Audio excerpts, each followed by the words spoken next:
Melbourne में pro Khalistani supporters Khalistani झंडा लहराते हुए दिख रहे हैं। तिरंगे का अपमान हुआ, मंदिरों पर अटैक हुआ। तीसरा मंदिर है। 12 जनवरी को स्वामी नारायण टेम्पल पर अटैक हुआ। 16 जनवरी को भगवान शिव के मंदिर पर अटैक हुआ और अब इस्कॉन के मंदिर पे 23 जनवरी को अटैक हुआ है ना। इनफैक्ट दीवारों पे खालिस्तानी नारे भी लिख दिए गए हैं। तो ये ऑस्ट्रेलिया के मेलबर्न, विक्टोरिया स्टेट मेलबर्न में हुआ है। Melbourne MCG, Melbourne cricket ground, सबसे बड़ा, सबसे खूबसूरत। लेकिन अभी यहाँ पे दिक्कतें बहुत ज्यादा हो रही है। मेरा ये हुआ क्यों, क्या प्रॉब्लम है? 2 चीजें, ठीक है। सबसे पहले किया किसने? 6 फॉर जस्टिस, SFJ 2021 में इसको बनाया गया अमेरिका में।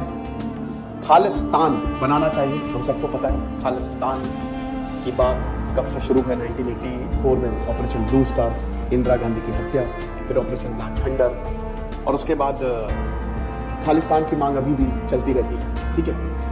अब ऑस्ट्रेलिया में ये क्यों हो रहा है? देखिए 6 फॉर जस्टिस जो है ये काफी ज्यादा एक्टिव है। हालांकि आपको बता दूं कि अनलॉफुल एक्टिविटीज प्रिवेंशन एक्ट के तहत इसको बैन किया गया इस ऑर्गेनाइजेशन को, लेकिन ये बाहर काम कर रहे हैं।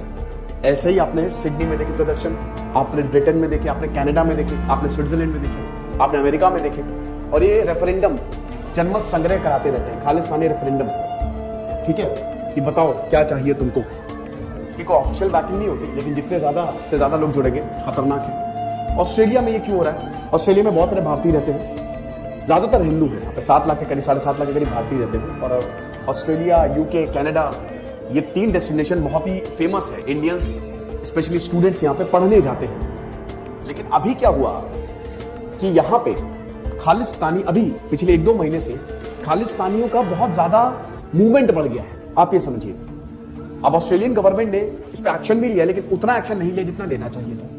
ऑस्ट्रेलिया और भारत के रिश्ते बहुत अच्छे हैं, क्वाड का पार्ट है। इसकी शुरुआत 2017 में होती है, 2017 में, जब यहाँ के जो हाई कमिश्नर थे उनको गुरुद्वारे जाने से रोक दिया गया। वो एक ट्रिगरिंग पॉइंट था, ठीक है। दूसरा, किसान आंदोलन। किसान आंदोलन में यह हुआ कि क्यों हमसे पूछा नहीं जा रहा है, और कहीं ना कहीं जो सिख हैं उनको दरकिनार किया जा रहा है, उनको आइसोलेट किया जा रहा है।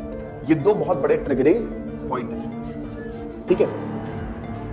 एक और चीज, बहुत कम मात्रा में, ऐसा नहीं है, देखिए यहाँ पे जो ज्यादातर सिख्स हैं उनको इनसे कोई लेना देना नहीं है। बहुत लोग सपोर्ट भी करते हैं। खालिस्तानी बहुत ही इन्फ्रिंज एलिमेंट्स थे, ठीक है, जो बाहर से आए, जो उत्पाद फैलाने आए, ये बहुत कम मात्रा में है, ज्यादा नहीं है। लेकिन यहां पे रिपोर्ट्स ये कहती है कि जो अच्छे हैं, जो सपोर्ट में है, एक तो उनसे भी बात नहीं की गई। आपने एक ही थाली में सबको रख दिया।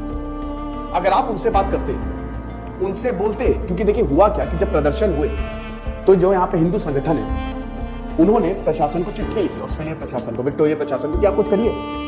26 जनवरी को दूतावास के बाहर प्रदर्शन हुआ। फिर 29 जनवरी को बता रहे कि ऑस्ट्रेलिया में इससे पहले होते थे, पहले भी होते थे, लेकिन 1-2 साल पहले तक बहुत ही कम, इक्का दुक्का दिख गया तो दिख गया। लेकिन इतने बड़े पैमाने पे पूरी स्ट्रीट में, पूरे रोड पे हमको खालिस्तानी झंडे दिख रहे हैं, और ये बहुत ही चिंताजनक है। इससे पहले उन्होंने कभी ऐसा देखा ही नहीं। तुमने प्रशासन को चिट्ठी लिखी, उसके बाद फिर जब नहीं हुआ तो फिर लोग सड़कों पे आए। अब उसमें क्लैशेस हुए, मारपीट हुई, और यहाँ पे काफी तिरंगे का अपमान हुआ। यहाँ पे हमारे तिरंगे का अपमान हुआ। यहाँ पे मंदिरों में यहाँ पे दिक्कतें की, तोड़फोड़ की गई है, ठीक है। यहाँ पे लोगों को मारा गया। तो ये हिसाब किताब है, और अभी भी प्रशासन ज्यादा कुछ कर नहीं रहा। ये चीज है। अब ये बताया जा रहा है कि पहले रोका जा सकता था अगर हम उनसे बात कर लेते जो इनके सपोर्ट में नहीं है। मैंने बताया ना कि अगर 70-80% वो चिल्ड है, वो ज्यादा, उनको ये है कि भाई हमको उससे खालिस्तान से कोई मतलब भी नहीं है, हम यहाँ पे खुश हैं, कोई दिक्कत नहीं है। लेकिन अभी प्रॉब्लम ये है कि क्योंकि आपने उनसे बात नहीं की, अगर आप उनसे बात करते तो वो आपके सपोर्ट में होते, लेकिन आपने उनसे बात नहीं की तो पलड़ा उधर की तरफ जाता हुआ दिख रहा है। तो इसीलिए सरकार को कुछ ना कुछ करना पड़ेगा, और सरकार को सीरियस होना पड़ेगा, क्योंकि ये काफी चिंताजनक है। 6 फॉर जस्टिस का जो प्रेजेंस है वो बढ़ता जा रहा है, और ये इंडिया की सिक्योरिटी, सॉवरेनिटी के लिए, इनफैक्ट नेशनल सिक्योरिटी के लिए भी बहुत बड़ा खतरा है। क्योंकि हम सबको पता है कि खालिस्तान को सबसे बड़ा सपोर्ट कहां से, पाकिस्तान से आता है। पाकिस्तान की ISI, lead India with 1000 cuts, वो बहुत ज्यादा सपोर्ट करती है ना। तो भारत हालांकि बोल रहा है कि हम लगातार संपर्क में है ऑस्ट्रेलियन गवर्नमेंट से, but this is not good. जो हुआ है ये बहुत ही शर्मनाक और बहुत ही चिंताजनक भी है। तो हम यही उम्मीद करते हैं कि हमारा गृह मंत्रालय बिल्कुल डेफिनेटली इस पे नोट तो ले ही रहा होगा और लगातार संपर्क में भी होगा। ऑस्ट्रेलियन सरकार को भी इस पर तुरंत एक्शन लेना चाहिए, क्योंकि इस तरीके की हरकतें बिल्कुल भी बर्दाश्त नहीं की जाएगी। ठीक है, हम कुछ भी सहेंगे लेकिन तिरंगे का अपमान एकदम नहीं सहेंगे, और ये जो भी हुआ ये बहुत गलत हुआ।